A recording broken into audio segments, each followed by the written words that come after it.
The Lost Art with Andrew Cox podcast. Marine Corps League and Till Valhalla Project Ambassador. Now streaming on all major podcast platforms. Thanks for tuning in to the podcast that has given a voice to our veterans. The Lost Art with Andrew Cox. Hello, my friends, and welcome back to the Lost Art Podcast, that podcast giving a voice to our veterans. I'm your host, Andrew Cox, and today we're going to have a blast from the past. That's right, episode with Tim Dickinson, Army veteran. But before we get into the episode, are you enjoying the podcast? Make sure you go to the website. That's the lostart.podbean.com. Go check it out, see what we're all about. There is some merchandise tab. You can go in there, you can click on it, you can get you like a cool sweatshirt. Maybe you want a hat. I mean, we got t-shirts. Let's see. We got these cool little mugs. We got all kinds of goodies that you can get. Anything you get helps support us in getting our veteran voices out for all to hear. Also, a big shout out to the Till Valhalla Project. That is one amazing organization. I encourage you all, go to their website. Go check them out. If you can help them in any way, it would be greatly appreciated. That's tillvalhallaproject.com. Major Lee Stuckey.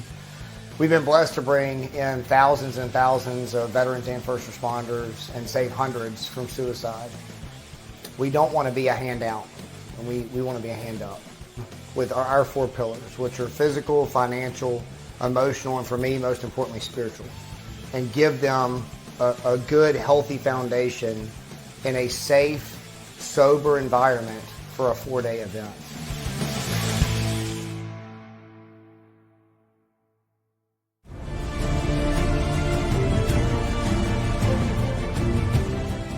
Are you a Marine veteran? Are you missing that bond you had on active duty? Then I have a place for you. Join the only congressionally chartered Marine Corps veteran service organization, the Marine Corps League. Get that brother and sisterhood back in your life. Become one of the fewer, the prouder, a Marine Corps League member.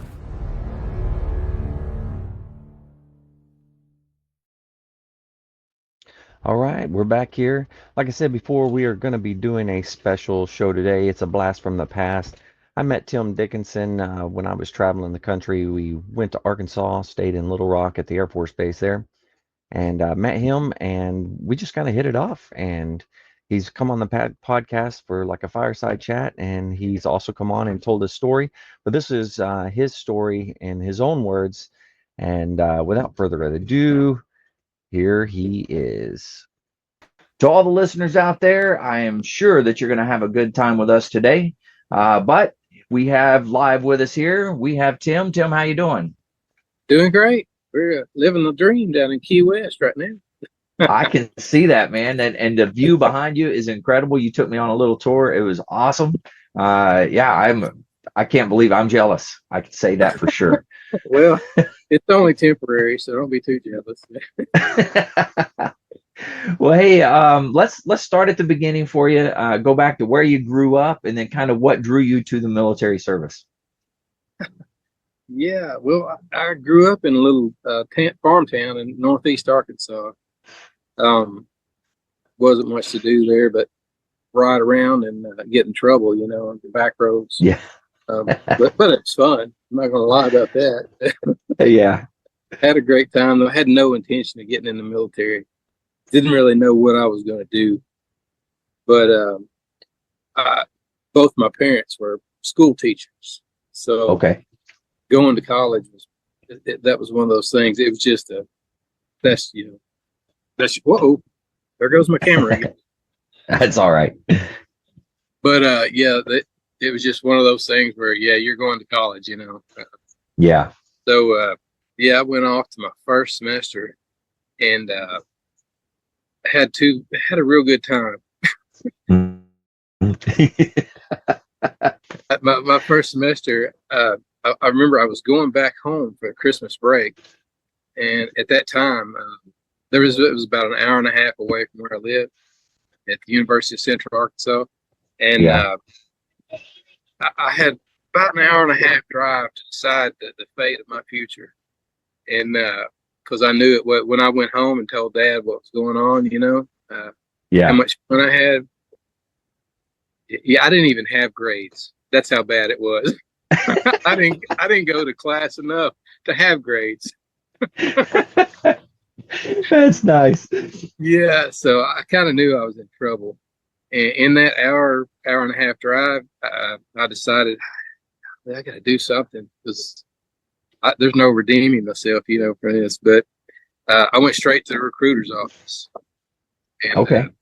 signed up. And then I went home and told my parents what happened, and they were still pretty pissed about it. Yeah. But anyway, I knew if I was ever gonna get back in good favor with them, I guess, if you will, Right. that might help. So, and I knew that I needed to grow up too. I was, how 18-year-old boys are. Oh yeah. Yeah. It So happens, yeah, I was still 12 really, but Yeah. yeah, signed up and went to Fort Benning. I ended up in infantry. I was infantry. Okay. And that was just all I knew. I didn't care whatever what do you want me to be? Right. Recruiter. It turns out the recruiter was my best friend's dad. Okay. But he's like, well, we need some 11 Charlie guys, which was at the time, no, 11 Hotel, I'm sorry, which was a tow gun. Oh, okay. Yeah. Yeah. And so went to Fort Benning, became a tow gunner. Now, where was boot camp at Fort Benning? Yep. Fort Benning or whatever it's called. Yep.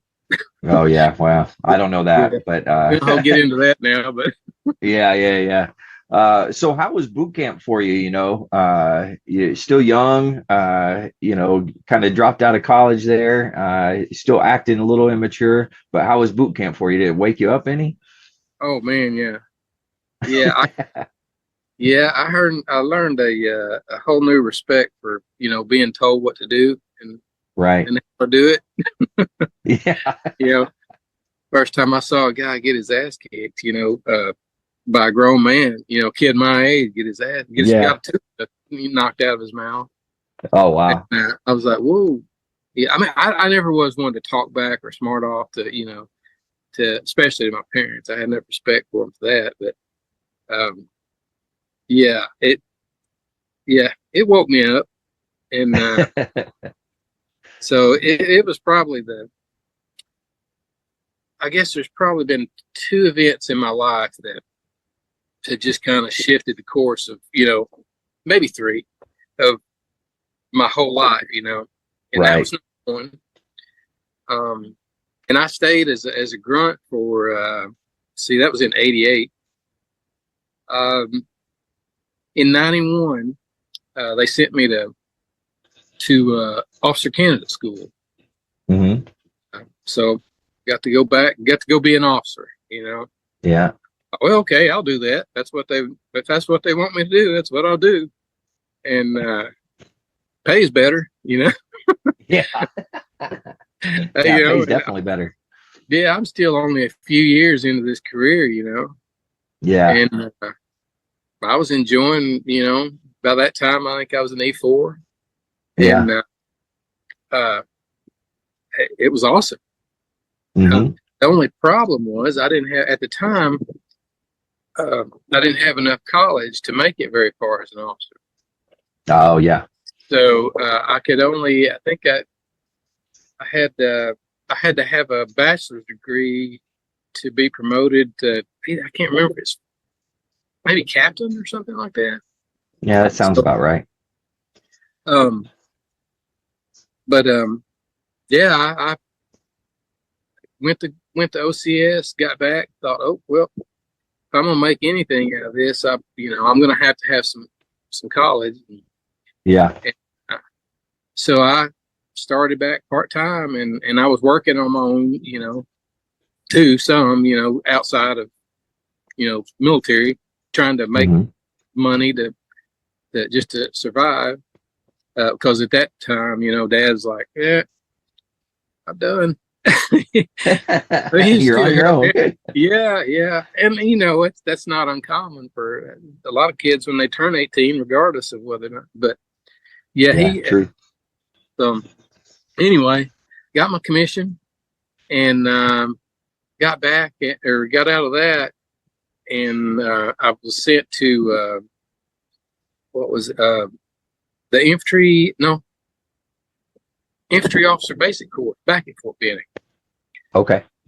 So I went back there again for that, and some of the stuff we were doing then involved, helicopters and everything, Mhm. and I remember getting a ride out in a Black Hawk, and it was cold, kind of nasty out, and they dropped us off, and we spent 2 or 3 weeks out in the field. And on that ride out there, I'm like, I'm doing the wrong thing here, because that was way too much fun to be flying, you know what I mean? Yeah, yeah. And here they are dropping you off in the middle of nowhere. Yeah, and then they fly off and go back in that warm helicopter having fun, and Yeah. yeah, and I'm getting ready to go out here and hop around and all this crap. So yeah, That's pretty good. that kind of that got me some motivation right there to let's set my goals a little higher. So I thought, can you hear me with the wind blowing? Yeah, I got you. Okay, it's a little bit windy. But yeah, that got me thinking, yeah, maybe I can do, maybe I could do that. I've already got my commission. I'm an officer. So maybe I could do that. So I put in a packet, and that didn't really go anywhere. I had to do a flight physical and all that stuff.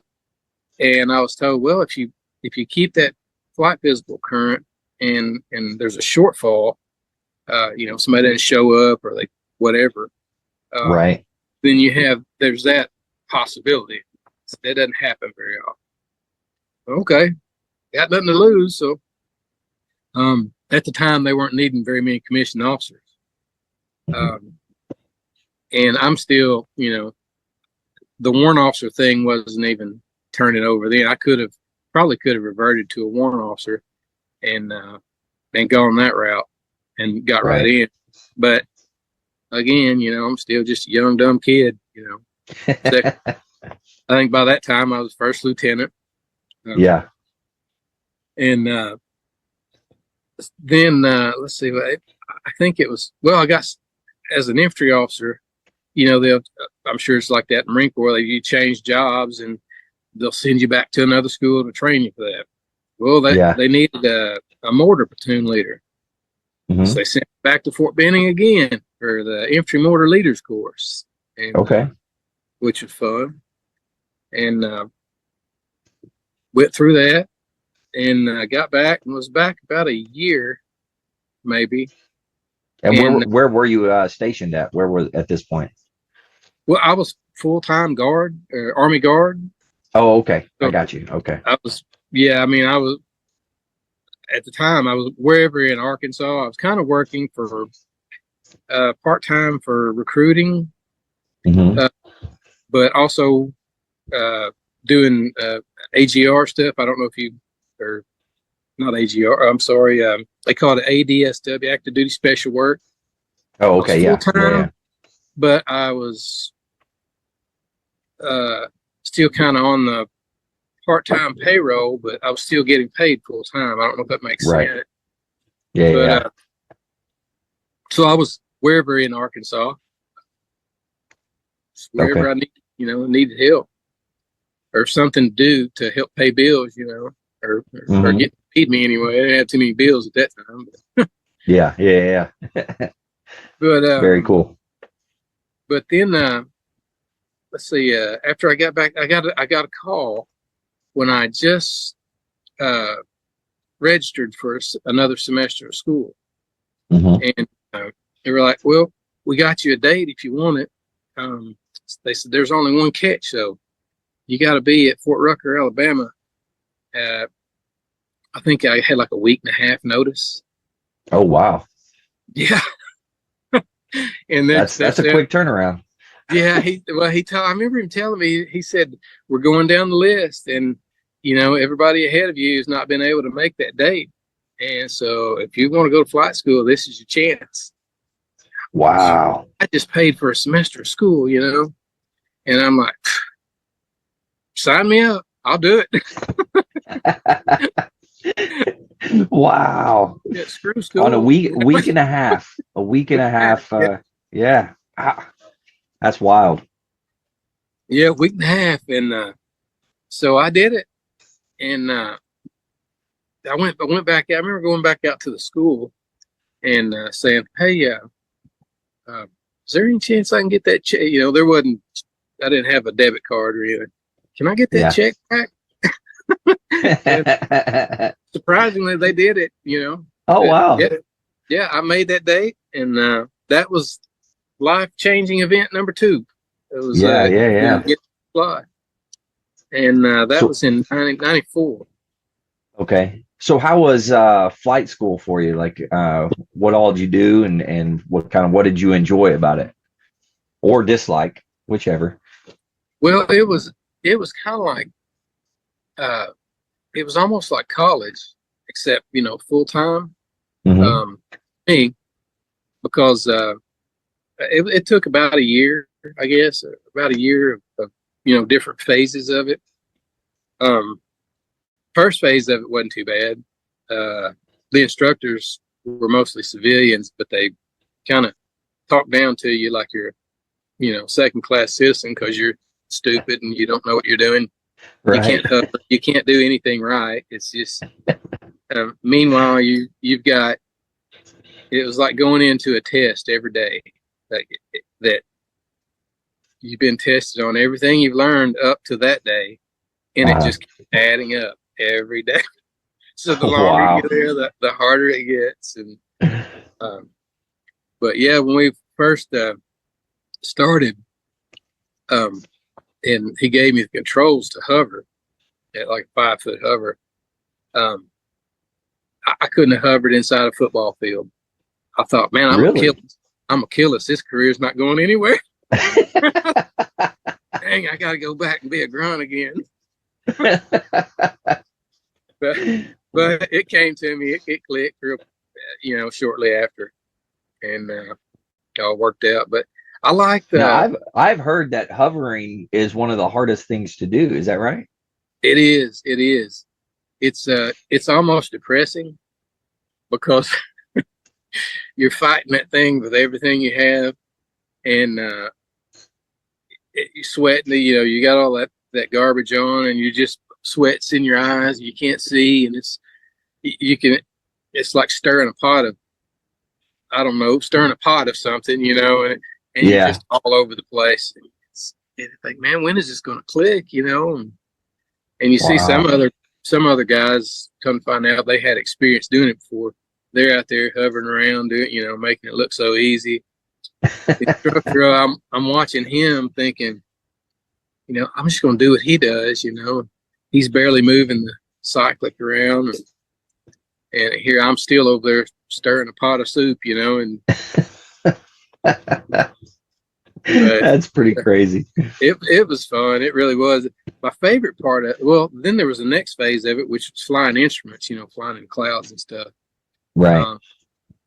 And it was pretty intense for, all the stuff you had coming at you, learning regulations from the FAA and Army regulations on top of that, and just a lot of stuff.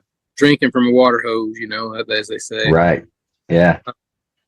But then we got to flying.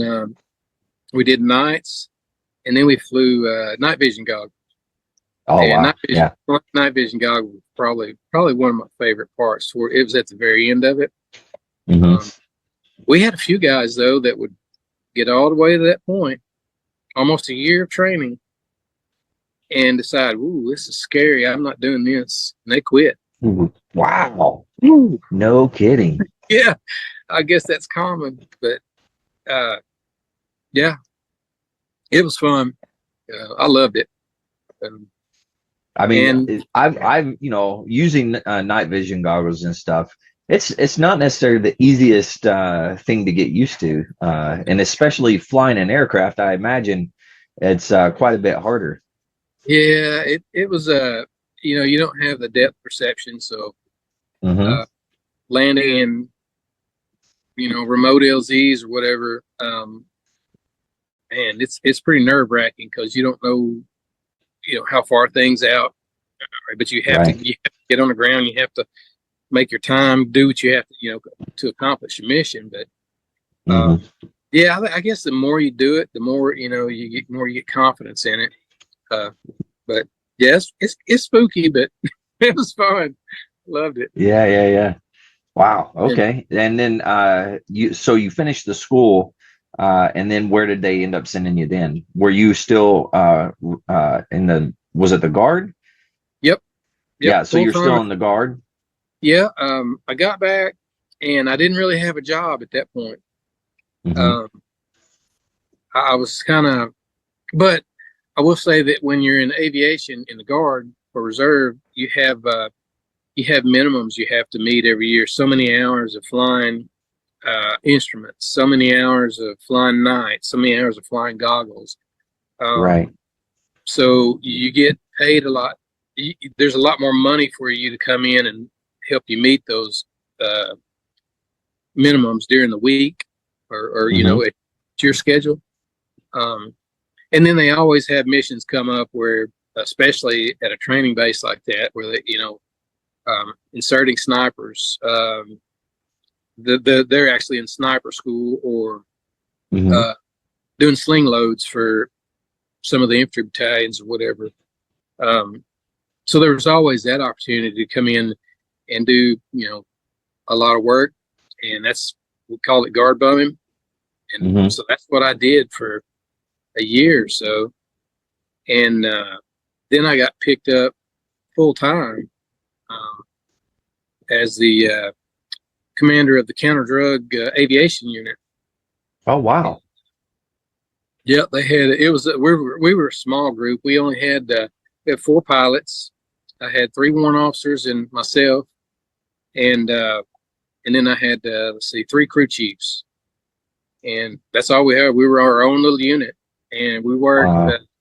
we worked for the DEA, FBI, any law enforcement agency that needed something. Hmm. Um, they could call us, and we had special equipment on our aircraft, FLIR and Night Sun, different downlink to where we could video something or follow a vehicle. Right. We'd put IR beacon on a vehicle and follow them, and it would go back to the command post or the DEA or whoever was tracking. And I Wow. don't know if I'm supposed to be saying all this, but oh well, I'm not in there. Nah, no, Well, I'm good. as you're in this group now, is it in Arkansas or Yep, where were you at? Arkansas? yep, Yeah. in Arkansas. Uh, Yeah. so would you do most of the stuff in Arkansas, or were you going other places and doing it? Well, it depended. All the counter drug stuff we would do in Arkansas, but like when Hmm. Katrina hit New Orleans, Yeah. they called in several units to. We went down to I can't remember the Navy base down there south of New Orleans. Forget what it, Yeah. so we I did don't support remember. him like search and recovery, um, stuff like that. So if a state needed more resources somewhere, like Texas at the border, Hmm. they still go down there and do that, help the border patrol. Um, Wow. so wherever we're needed. Um, Yeah. but yeah, we And were just an asset. what types of What's that? things did you do like for Katrina? Were you We would what go out. exactly were you doing? Well, we kind of drew the short straw, and we worked Okay. nights. So we'd go out with yeah, we'd go out with the FLIR and the Night Sun, and we would look for bodies, Okay. people stranded. This was constant, 24/7 of always aircraft up, looking for people or trying to keep people from doing stuff they shouldn't be doing. Right. That yeah, that was Wow. that was a week and a half or two of that. And, Oh, wow. I mean, it was a good mission. It's one of those things where you're doing something, that makes a difference. Mm-hmm. So that kind of helped. The living conditions were bad because there was no power. It was summer. So you Oh, can yeah. yeah, that wasn't very nice. But you think aviation doesn't do that kind of, but that was kind of rough. It did Wow. that, and then I got deployment orders. Matter of fact, I only had a 2-week notice shortly. I think I can't remember what year Katrina was. Oh, I'd have to look that up.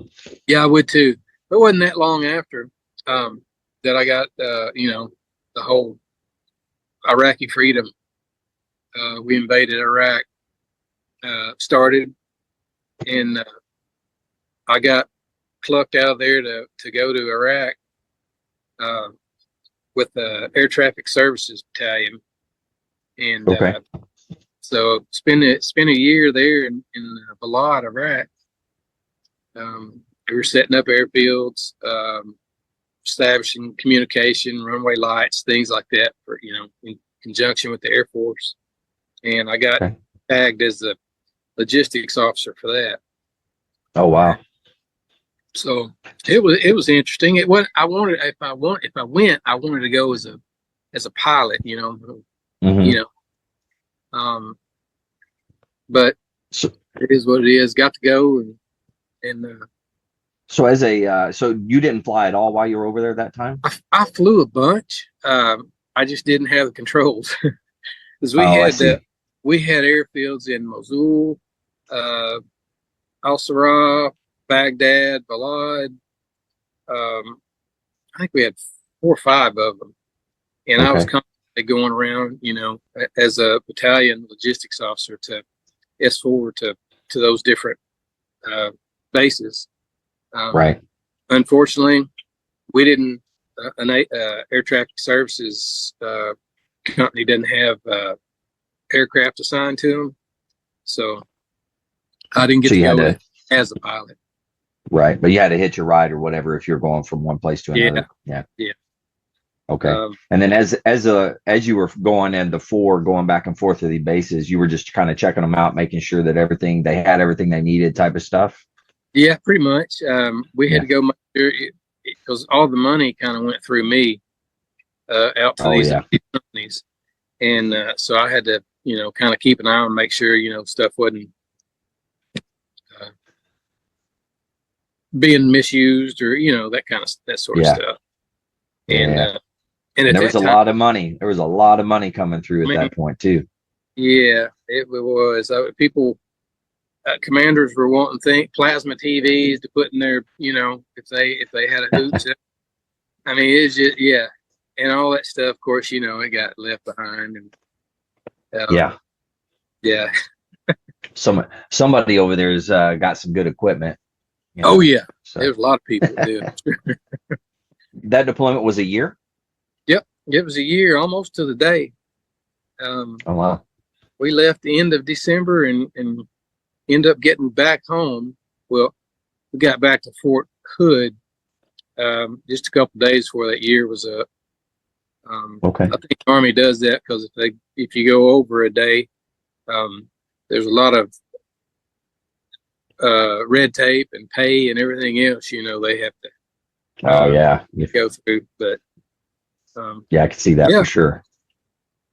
So but then after that deployment, what'd you end up doing? well, I got back, went back to my full-time job as the commander of the Mhm. we call it the raid unit. Okay. But got back there and and by this time they're setting up these new companies called security and support battalion or companies, which incorporated the raid, and there was a company set up specifically for support for any kind of thing that state might need. And at that time, the company commander slot was a major. I got promoted to major and Nice. took over that company and was setting it up. and but I still have my full-time job too as that raid commander. And then I guess it was, see, that was in January of 05 I got back, and it was August of 06 in the summer, of course. We were out looking for marijuana with the DEA, and I had an engine failure in a 50, and there was just a series of things that went wrong. Bad location. You can't pick the location, you know. Right. But bad location. Terrain was bad. This camera's. So it went bad, went south on me, and ended up having a real hard landing, and broke my back in 2 places. Holy cow! Yeah, I broke it at T12 and L5, and wow. So that right there, that pretty much ended my career. Yeah. That was turning point number 3. Yeah. So you know, at this point, I'm at see, what was I at 17, 18 years, something like that. Okay. And but the thing is when it happened, I was paralyzed from the chest down. Wow. And so I'm thinking, you know, man, what am I going to do? You know, I got to go back to work, and the only thing I can do now is pilot. You know. Yeah. But you know, that wasn't going to happen. Nobody told me it wasn't going to happen. My bosses were good enough or my main boss, he was the best guy you'd ever meet. He kept me on as a still a commander. And meanwhile, I couldn't walk. It took me almost 2 years to walk halfway decent again. Yeah. And during that time, a year of it, I didn't even go into work. Wow. So, you know, having to go through therapy and all that stuff, constant doctor's appointments, pain that just, you know, still doesn't go away to this day. Right. But, yeah. And of course, all the narcotics they had me on. Oh yeah. Yeah, they were loading me up, trying to kill me, I think. But yeah, he kept me on. See, that was at year 17 or 18, and he kept me on for another 4 years to make sure that I got my 20 years of during that time. You know, I've been accruing active duty service points, right? And so that made sure that I got my retirement. And then I went before med board, and they medicaled me out. But turns out the medical retirement portion of it set me off better than, as far as financially, than it's just a regular retirement. Oh yeah, that's good. So all the tax breaks and everything. So go back to you know, your crash that you had. You were paralyzed. You know, how much time did you spend like in the hospital? Those types of things. And then what was the recovery like? I was I think I was in the hospital about, I think it was about 3 months. Wow. When they came and picked me up, they you know, obviously it was a helicopter. But the thing was, when we crashed, of course, we lost all commo with everybody, you know. I was able to get it out of Mayday call as we were going down. So they heard that. They knew I was down, but they didn't know where I was. And we had 3 other aircraft out flying that day. And it was kind of in sections, you know. We had these areas that we'd stay in different parts of a county. Right. And, but they got to looking for me and couldn't find me. It turns out I would be there an hour and a half almost before they did find me and get a EMS helicopter in to ferry back us out. But see, I was in. They flew me to a hospital there in Northwest Arkansas in Fayetteville. I was there for a couple of weeks, and then they flew me to the VA Spinal Cord Rehabilitation Center in Memphis. Okay. And I was there for about another 2.5 months, I guess. Wow. And I probably should have been there longer, but the thing was, as I was doing my therapy, they'd try to have me up on a walker or whatever, going through the hall. I was the only person on that floor that was able to even move pretty much from, most of them were quadriplegics, the best ones were paraplegics, just their legs. And, man, that was pretty humbling. Yeah. I mean, you went from complete paralysis. I can't even say the word. From the chest down, and then how long did it take you to start getting movement back and feeling and all that stuff? Well, I had, the weird thing was like I had feeling, but I didn't have the movement. Oh, I see. Okay. So I had the pain that you would, I could feel, like you grab my leg or something. I feel it, but I couldn't move it. I didn't have muscle control, and I still have issues with my lower leg or lower parts, my calves. Can't walk right, but gosh, that was before I could walk without a walker. It took almost 2 years, I guess, something like that, pretty close to it. Wow. And so, yeah, I was in there for 2.5, 3 months. They sent me home, was out of work for a year, but still getting, the pay and the points of it. Like I said, my boss, he hooked me up because I would have been ruined, to say, well, you're done. Yeah, that would have been pretty bad. Yeah.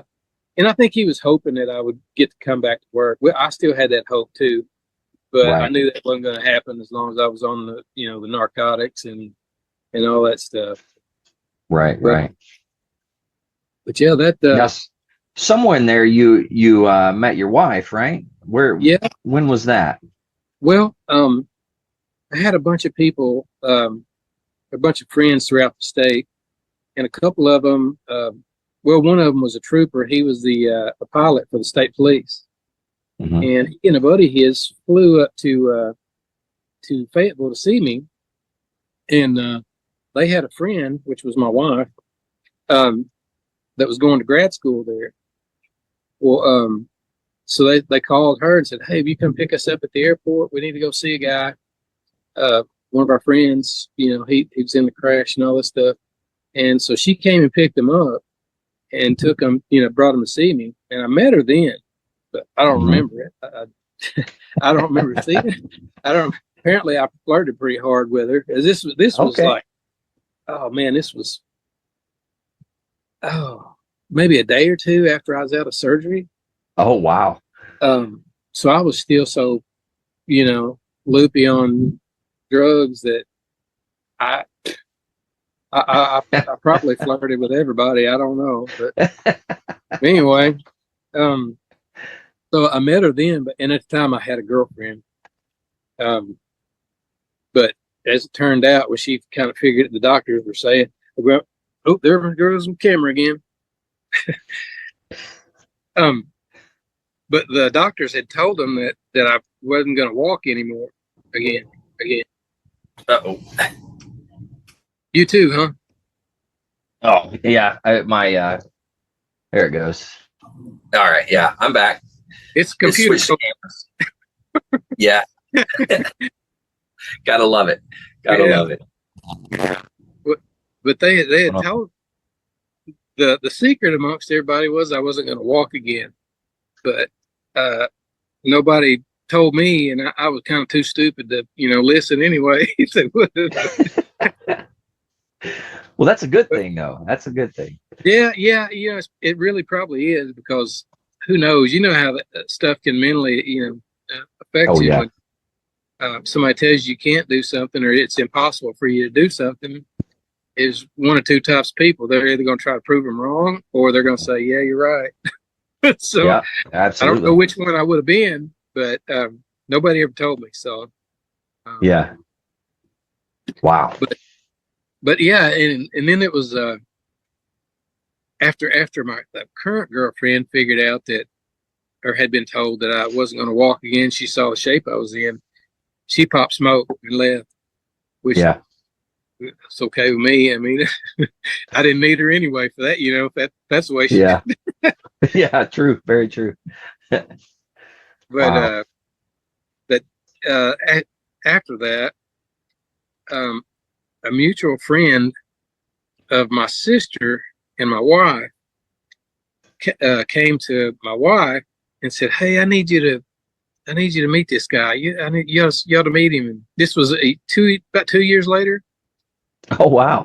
Yeah, she said, "Look, I'd like to set you up with this guy." She was like, I don't know. And I was like, sure, I got nothing to lose. I don't care. So I was game, but she wasn't. But anyway, she finally did. And yeah, we ended up getting married. It was about a year after that. So um, yeah, Wow. So sometimes there's a blessing in disguise, oh yeah, in things. So, yep, got your wife out of it, got your kids, yeah. it's That good. was another. That was another thing. I wasn't supposed to be able to have kids because all the nerve issues I had. And Right. Yeah. hey, it took a lot of practice, but we finally had one, and then it wasn't. Let's see, he was born in January 2013, Okay. and then about 3 months later, my wife says, "Guess what, honey? We Hey, had it another came one." quick. Yeah, yeah, oh, yeah, both born in the same year. One in Wow. one in January and one in December, and then we had Wow, a that's third one. That crazy. one right there. Yeah, that's So wild. yeah, Well, that's good. yeah, it was it's been interesting, when you hit those like a phase line in a an op order, Mhm. something that changes the course of your life. Those are three of them that I can think of, Yeah, and for sure. but yeah, we were together. Let's see, we got married in 2010, Mhm. and had kids, and in 2019 we decided we wanted to start traveling some, more on a full-time basis. And so we sold the house, bought a Class A, and hit the road. And we're still doing it to this day. Yeah, and Here we are, Key West. that's where we actually ended up meeting, which was pretty cool. Yep. They're in Arkansas and Little Rock, or I guess just north of Little Rock. Yeah. I don't know. Yeah, they call it the Little Rock Air Force Base in Jacksonville. But, Yeah, yeah, yeah. But yeah, that's where we ended up meeting. And, so for anybody that's listening out there, if you see me driving around or whatever, you see me at an RV park, be sure to hit me up and we'll do a interview. So just throw that out there because we are doing the full-time thing as well. And right now, you guys are down in Key West, Florida. Of course, you can look behind him there and see all the beauty that's going on back there. It's pretty cool. So how do you guys like the traveling around, being in an RV and stuff? it's been awesome for I'd say 99% of it. But the challenges of being in an RV. There's always something that breaks, Hmm. always something to fix. Of course, having three kids in this little thing, now we're down to this, which is the 22 feet. Uh, that just being in 22 feet is a challenge in itself, but it's worth it. The kids love it. You know, we've been to 47 of the lower 48. Oh, wow. Um, Once we get out of here in July or end of June, we'll go back home for a month or so and tie up a few loose ends, make some preparations in it. I think we're hitting the road trying to make it to Alaska. We're going to try to get that. No kidding. Yeah. We Wow. have Oregon and Alaska left. So You got to get it. Yeah. Well, you better do it before it gets wintertime. I can tell you that. We're going to try to do it and be back in September, I think, is when we're going to try to be back. So we'll get a little bit of the cool weather up there, but yeah, hopefully we'll miss all the heavy stuff anyway. Oh, for sure. Yeah. Well, hey, thinking back over your career and the things that you've seen, things that you've done, what types of words of wisdom would you have for anybody out there that's thinking about joining the military or is in the military? That's those young guys. You know, what advice would you have for them? Oh man, I don't know. I guess I'd say if there's a goal or something you want to do that sounds a little hard to do, and go after it. I mean, looking back at my career, never thought I'd be a helicopter pilot, but man, it was an awesome career. I wouldn't change it, even with everything that happened. I still wouldn't change it. It was awesome. And if the only thing I would change is if I could keep my wife and still be flying, Yeah, but that's right. I couldn't do that and be doing what we're doing now. So yeah, that's awesome. And then for the veterans out there, some veterans have a hard time struggling, those types of things. What advice would you have for those guys? I mean, you went through a lot of stuff, with your injuries and all that stuff, recovery. What advice would you have for those guys out there? Oh man, I went through some pretty dark days, going from being the fittest of my life, to just nothing. And that was tough, to be a male and feel useless. Just keep your head down, one day at a time. Yeah. And there are still days where I struggle with a lot of stuff, but it's a day by day thing.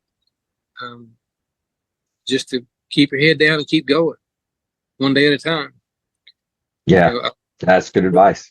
What was that saying? How do you eat an elephant? Is one bite at a time. That's right. So, yeah, just one step forward. Mm-hmm. Even if it is slow. Yeah, that's a good point. Well, hey, it was awesome hearing your story and getting to chat with you a little bit today. You too. I can't wait for us to link up again in the near future. So I'm sure at some point in time we're going to cross paths again, and I'm going to keep tabs on you anyway. So you and the family, I'm sure. I don't know if our daughters have been chatting or anything, but there's no telling. Yeah, I can't remember.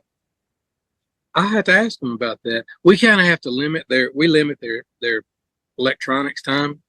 Yeah. As if you don't, They'll be on it all day. Yeah.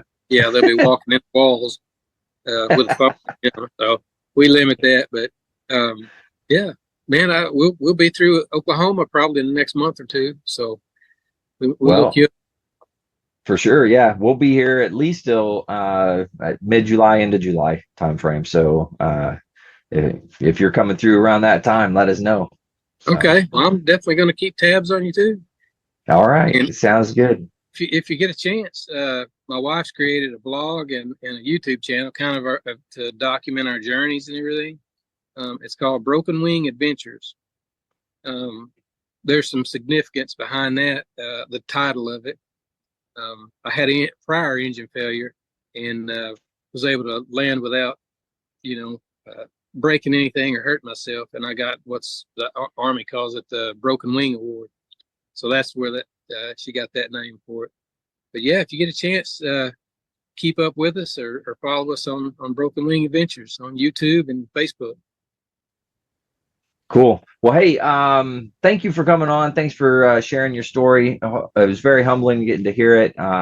And you're doing great things out there on your RV, traveling the country, getting to go to every state. It's pretty awesome. I'm going to be like you someday, and I'll get there. Shoot. We'll see. We'll see. But yeah, thanks for coming on and telling your story. As well. There's that old saying, if you give a man. All right. Well, I'm back here. Hope you enjoyed that. That was an older episode, but Tim's a great guy and has a great story. But to all you listeners out there, if you're struggling, need some help, anything like that, don't forget the VA does have some great resources. You can always dial 988, press option 1. You can always text 838-255, or you can go to veteranscrisisline.net and click on the chat icon. Any of those options will put you in contact with somebody that can help you out. But remember, one veteran life lost is one too many. I care about you, and the whole veteran community cares about you. So please reach out for help. And if you're out there, you're not struggling, reach out to the buddies that you serve with, ask them how they're doing, and if they need that helping hand, please give it to them. All right. Thanks for tuning in. Stay motivated. Change your socks.